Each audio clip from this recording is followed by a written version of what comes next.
मागील काही तासांपासून रायगड जिल्ह्यासह पनवेल तालुका असेल उरण तालुका परिसरातील अनेक शहरांमध्ये मुसळधार पावसाने आपला जोर कायम ठेवलेला आहे। तथापि पनवेल महानगरपालिका क्षेत्रातील अनेक शहरांमध्ये मोठ्या प्रमाणात अतिवृष्टी झाल्याने अनेक भागांमध्ये पाणी साचलेले आहे। या संपूर्ण प्रकारानंतर कळंबोली शहरातील नागरिकांनी नाराजी व्यक्त केलेली आहे। पनवेल महानगरपालिकेतील कळंबोली, कामोठा, नवीन पनवेल, खांदा कॉलनी, खारघर या अनेक शहरांमध्ये मोठ्या प्रमाणात पाणी साचल्याचे चित्र पाहायला मिळत आहे। कळंबोली शहरात गेल्या काही महिन्यांपासून रस्ते, नाले यांची कामे नव्याने सुरू आहेत। पावसाने मध्येच खो घातल्यामुळे आता ही कामं कुठेतरी रेंगाळताना दिसलेली आहे। तथापि याचा त्रास सर्वसामान्य नागरिकांना होताना दिसतोय। संपूर्ण प्रशासन या आपत्कालीन परिस्थितीला तोंड देण्यासाठी सज्ज झालेले आहे। मात्र सतत पडणाऱ्या मुसळधार पावसामुळे यंत्रणेला कुठेतरी अडथळा निर्माण होताना दिसतोय। याबाबत पनवेल महानगरपालिकेचे माजी नगरसेवक तसेच भारतीय जनता पार्टीचे रवींद्र भगत यांनी लढवय्या रोखठोकला आपली प्रतिक्रिया दिली। कळंबोलीमध्ये मोठ्या प्रमाणात पाणी साचलेलं आहे, कसं बघता याकडे? खरं तर शैलेशजी, आपल्याला सांगू इच्छितो की मागेच मला वाटतं एक 15 दिवसा अगोदर आपल्या चॅनलच्या माध्यमातून मी कळंबोली परिसरात जे कामाची स्थिती आहे आणि हा होल्डिंग पॉइंट आहे, या दोन्ही स्थितीबद्दल आपल्याशी चर्चा केली होती। त्याच्या प्रामुख्याने हा होल्डिंग पॉइंट पूर्ण मातीने भरलेला आहे आणि ज्या पद्धतीने कळंबोलीत सर्वच ठिकाणी नाल्याची कामे चालू असेल, रस्त्याची कामे, हे पाहता कुठेतरी कामाच्या याच्यामध्ये विसंगतता दिसले। सुरुवातीला स्टार्ट जोरात घेतला, नंतर एकदम धीमी गतीने चालू केलेलं आहे। त्या कामाच्या बोजवारानेच हाही कळंबोली पावसाळ्यात भरणार आहे। आणि मी 100% सांगितलं होतं मागेल का पाऊस पडला आणि भरतीचं पाणी आला तर 100% हा कळंबोलीत पाणी आहे। आणि त्याचं उदाहरण ते तुम्हाला आपल्या समोर दिसतंय। याला जास्त करून प्रशासनातल्या काही अधिकारी आहेत, ते जबाबदार आहेत। त्यांनी पूर्णपणे दुर्लक्ष केलं। त्यांना वाटतं आज होईल, उद्या होईल, परंतु याच्याकडे दुर्लक्ष केल्यामुळे जे मुळात काम करायला ते केलंच नाही आणि त्याला सर्व जबाबदारी पालिकेचं प्रशासन आहे। बघा तुम्ही, पावसाळा आधीच चालू झाला, पावसाळा आता 7 जूनच्या नंतर पावसाळा चालू होतोय, पण त्यामुळे कामाची स्थिती जी पाहिली तर ती स्थिती काय सुधारण्यासारखी योग्य आहे का? आपण आपल्या चॅनलच्या मधून मी सांगितलं होतं काही कामाची स्थिती जर तुम्ही 10-15 दिवस जर सावरली नाही तर 100% कळंबोलीत पाणी जो जमा होणार आहे तो होणारच आहे।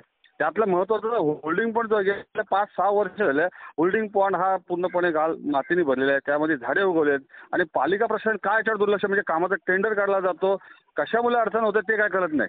याला सर्व जबाबदार पालिका। नियोजन अभाव आहे कॉन्ट्रॅक्टरचा। मी प्रत्येक वेळेला सांगितलं, वर्षा अगोदर 2 वर्षा अगोदर पण सांगितलं का कॉन्ट्रॅक्टरचा हा प्रभाव पालिकेवर पडत आहे। कॉन्ट्रॅक्टरकडे दुर्लक्ष झालं, कॉन्ट्रॅक्टरला नोटीस काढली पाहिजे बाबा एवढ्या दिवसाच्या टाइम पिरियडमध्ये तुम्ही कामं पूर्ण केली होते, पण काय झालंय का कॉन्ट्रॅक्टरला पण म्हणजे जे आपलं सरळ त्याला सोपा मार्ग करून दिला, काही बोलायचं नाही, काही करायचं नाही, चाललंय तसं चालून द्यायचं आणि ह्याच्यामुळे दुर्लक्ष झालं। आणि तेच काच कळंबोलीकरांना पूर्ण एलआयजी भाग असेल, केल2 असेल, केल1 असेल, सेक्टर 1 इकडं ह्या ठिकाणी सगळ्याच ठिकाणी पाण्याचा संभाव्यता घराघरात घुसलेला आहे। याला जबाबदार आपण कॉन्ट्रॅक्टरला नुसतं पकडून जाणार आहे तर त्याला पालिकेचे प्रशासनाचे अधिकारी पण जबाबदार आहेत, कारण त्यांनी वेळच्या वेळी हे करून घेतलं पाहिजे। चाललंय सुरळीत चाललंय का? हा, म्हणजे जे कामाची स्पीड पाहिजे ती कामाची स्पीड झालीच नाही। आता पावसाळा येत आहे तरी पण अर्ध्या रस्त्याची कामं तशीच पेटी आहे। आणि नाले आपण पाहिलं असेल तर नाल्यांची परिस्थिती काय? आता एका 1 लेंथ मध्ये नाल्याचे काम झालं, कुठलाही नाला काढला जातो। 10 सब कॉन्ट्रॅक्टर नेमल्यामुळे ही परिस्थिती निर्माण झालेली आहे।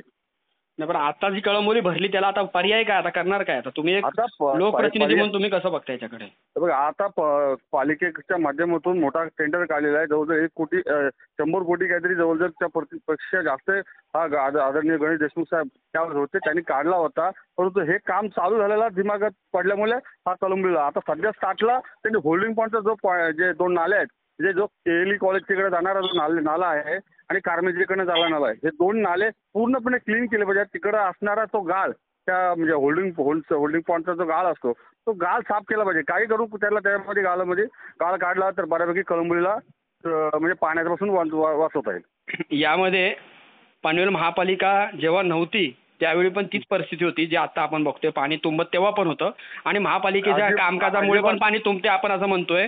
म्हणजे तुम्हाला सांगतो बघा, पालिका ज्यावेळेस नव्हती किंवा पालिकेला सुरुवातीला प्रशासन ज्यावेळेस बसलं होतं, म्हणजे पालिका बसली, नगरपालिका स्थापन झाली होती, त्यावेळेस तुम्ही त्या नाल्याची परिस्थिती पाहिजे तर नाल्या गुडघाभरच्या पाण्यापेक्षा जास्त काही नव्हता।